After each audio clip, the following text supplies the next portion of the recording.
This is CNN, the most trusted name in news. CNN Chile Radio. Podcast. Siempre. Siempre.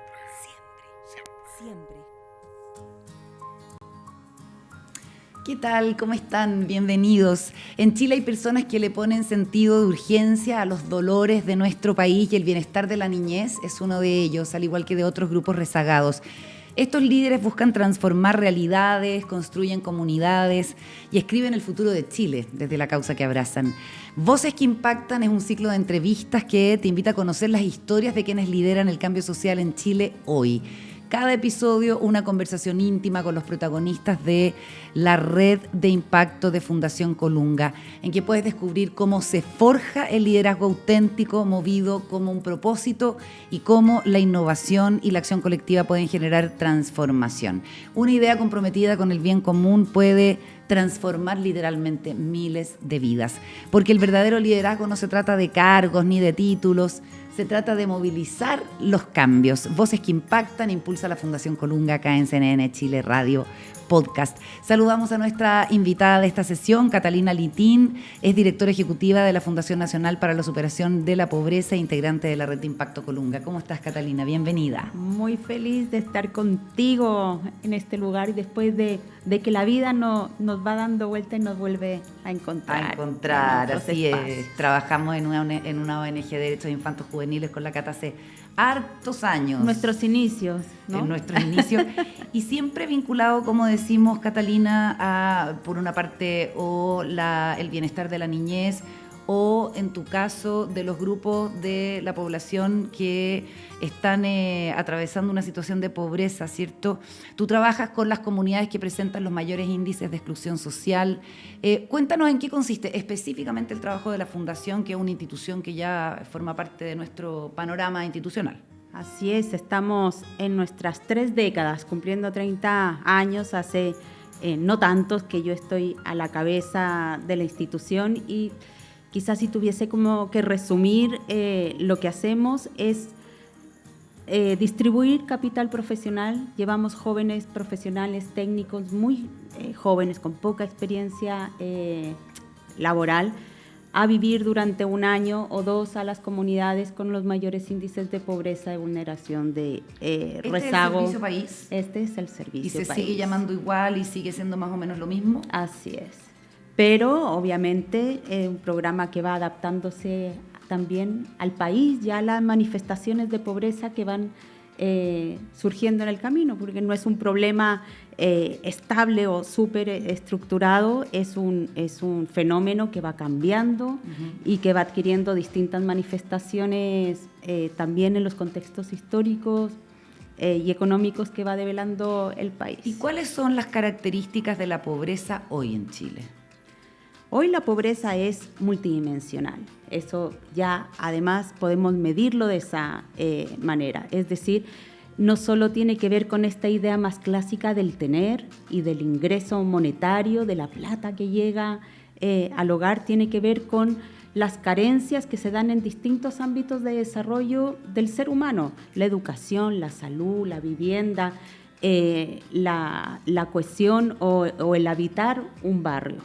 En ese sentido, la pobreza hoy en día no tiene una sola explicación, más bien tiene una explicación integral que tiene que abordar todos estos ámbitos para poder explicarla, porque el ingreso no te deja ver la magnitud del problema. Te explica una parte, pero no te explica cómo los chilenos y chilenas están viviendo esas situaciones de rezago, de exclusión, de miedo, de inseguridad, de incertidumbre, como se está dando hoy. ¿Y cómo se hace, uno pensaría, en una sociedad que ha sido exitosa en crecer, pero que ha fracasado en distribuir? ¿Cómo se pueden buscar caminos de solución cuando hay una cuestión estructural también del sistema económico en que muchas veces se mantiene el statu quo, ¿cierto? ¿Qué es lo que funciona en tu experiencia? En nuestra experiencia lo que funciona es buscar esos intersticios que permiten que las personas se encuentren. No hay peor rezago para las poblaciones más vulnerables que estar sentados en una mesa que no es la mesa donde se están tomando decisiones, que no es la mesa en donde se está discutiendo el futuro del país. Nosotros lo que buscamos es que la política invite a sentarse a las personas para las cuales trabaja, para las cuales crea políticas sociales, a la misma mesa, para poder entender la complejidad de cómo se vive la pobreza hoy y para que esas políticas que ya llegan tarde en general porque cuesta moverlas, pero tengan un grado de pertinencia y respondan a las necesidades de las personas. Intentar hacerlas sin ellas es una equivocación permanente y que cuesta caro finalmente, porque las políticas sociales, no estamos hablando de los partidos políticos, ¿cierto? Estamos hablando de la política del pública. sistema, de la política pública, de los beneficios, requieren de la adhesión de las personas para que funcionen. Y esa adhesión yo creo que se pasa por alto, como que se cree automática. Yo voy a generar un bono, un subsidio y listo. No, pues que a la persona le tiene que hacer sentido cómo está generándose ese subsidio, ese bono, esa ayuda. Y eso para que etcétera. tenga legitimidad también. Claro, porque sin adhesión no se genera legitimidad. Sin legitimidad es una pérdida de tiempo. Porque la exclusión permanece, en el fondo. La exclusión permanece, porque finalmente hay un sentido mucho más profundo en la exclusión que no tiene que ver con entregar un subsidio económico, tiene que ver con el reconocimiento, con el poder ser y estar en una sociedad. Y esa es una visión que es más exigente de la pobreza y de la equidad. Entonces, ¿qué necesitamos? Primero, estar dispuestos a mirar con un prisma, con unos lentes más o menos parecidos, ni siquiera iguales, pero más o menos parecidos, el país que habitamos. Catalina, tú hablas del patrimonio social que tienen las comunidades vulnerables, ¿cierto? ¿De qué hablamos cuando hablamos de patrimonio social y cómo pueden ser clave para el desarrollo del país? Esto es quizás como el corazón de nuestra bandera y de nuestro relato. Y es que finalmente las personas que están en situación de pobreza y vulnerabilidad tienden a pensarse como personas o como grupos pasivos que requieren que otro u otros le entreguen algo, lo asista, lo habilite, ¿cierto?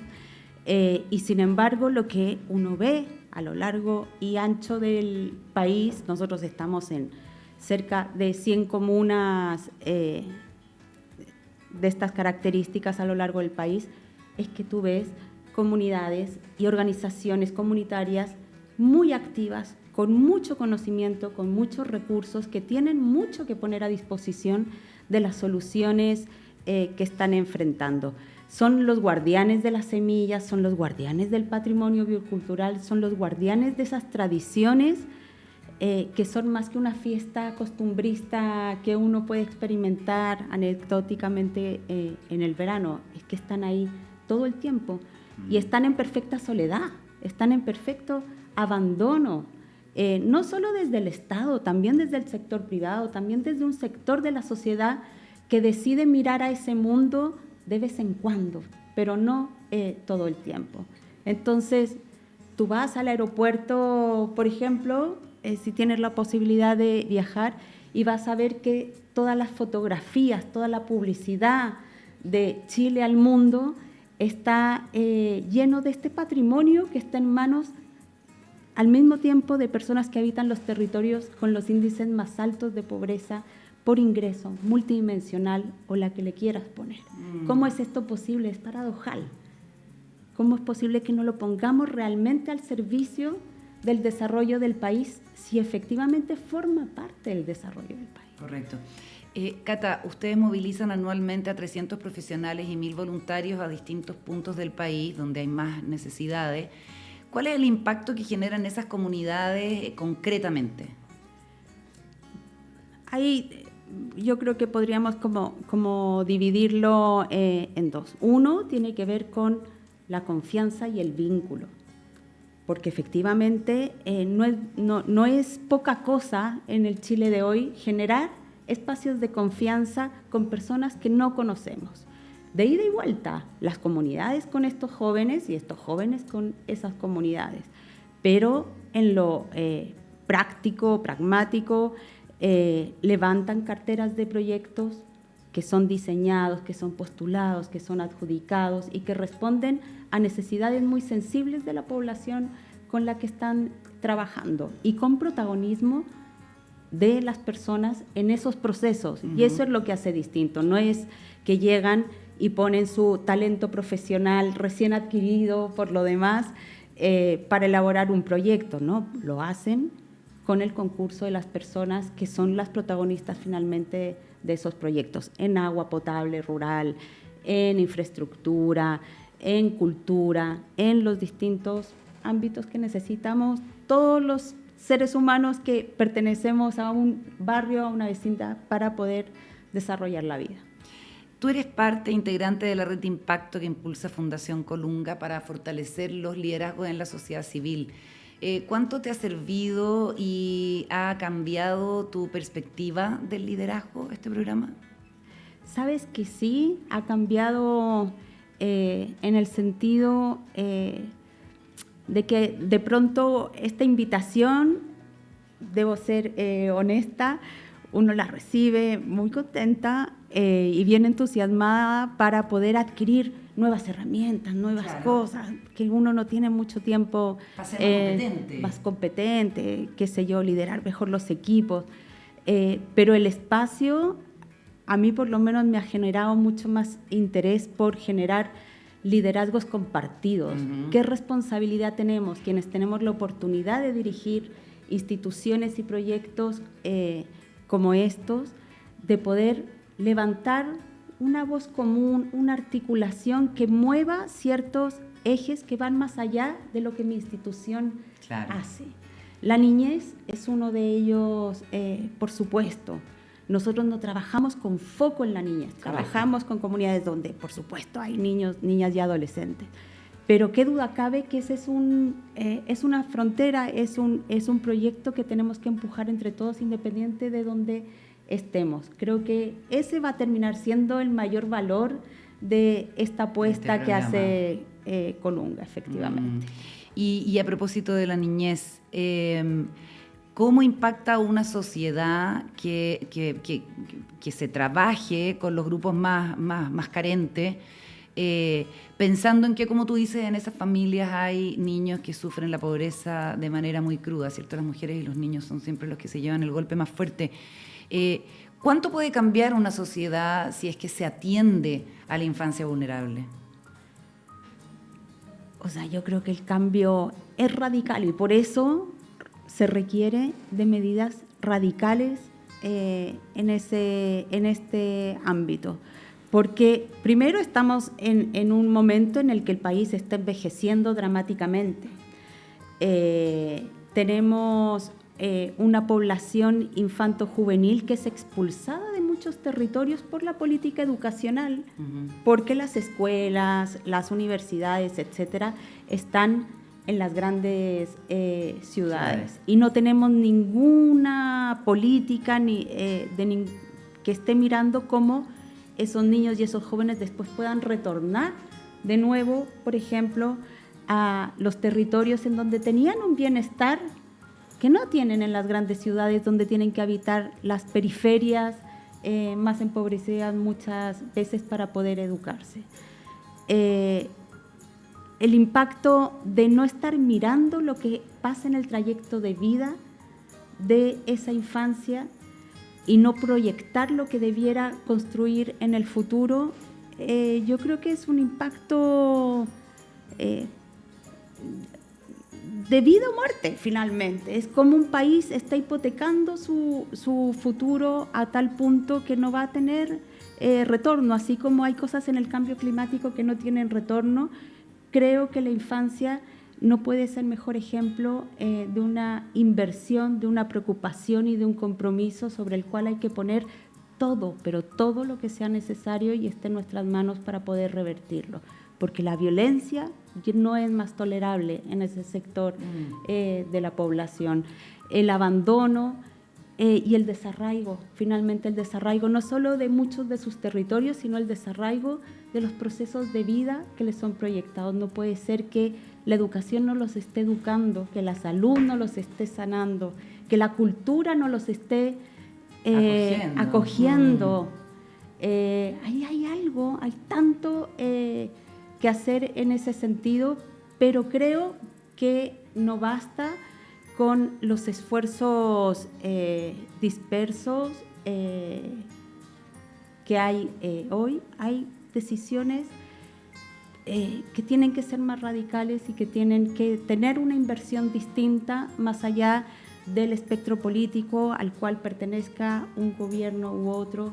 Hay ahí un ejercicio también como con el Congreso, pero hay que conocer. Yo a veces critico que se escucha poco, que se quiere ver poco y que por lo tanto se conoce poco la profundidad del problema y la profundidad de las soluciones que hay que poner sobre la mesa. De los diagnósticos, si uno imaginase una mesa con los diagnósticos que están desde todas las instituciones que trabajan con infancia, creo que no cabrían en esta habitación. ¿Qué más se necesita? Escuchar, estar disponible. Y si ese cambio radical se produjera y miráramos a un futuro prometedor, ¿cómo te imaginas o qué anhelarías para el país? Yo anhelo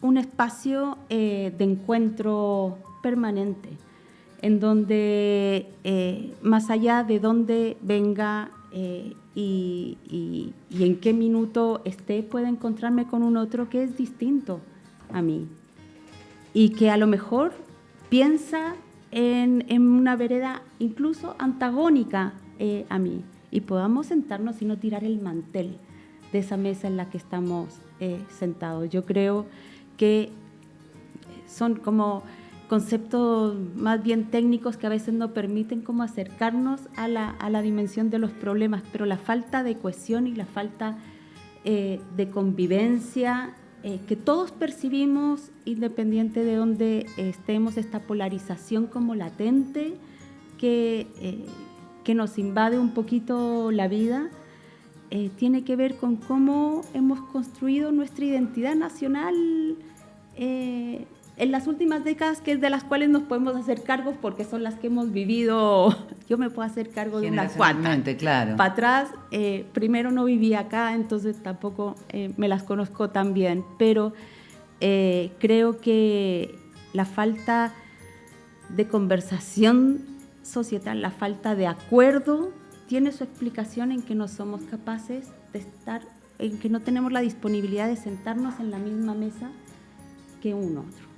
Entonces, ¿cómo me imagino el país? Me imagino como una mesa con gente muy distinta y con espacios vacíos esperando que se llenen con otros, donde podamos ponernos de acuerdo y pensar en este increíble país en el que vivimos, con un potencial desde las personas que lo habitan y que lo están protegiendo de las más distintas maneras, para poder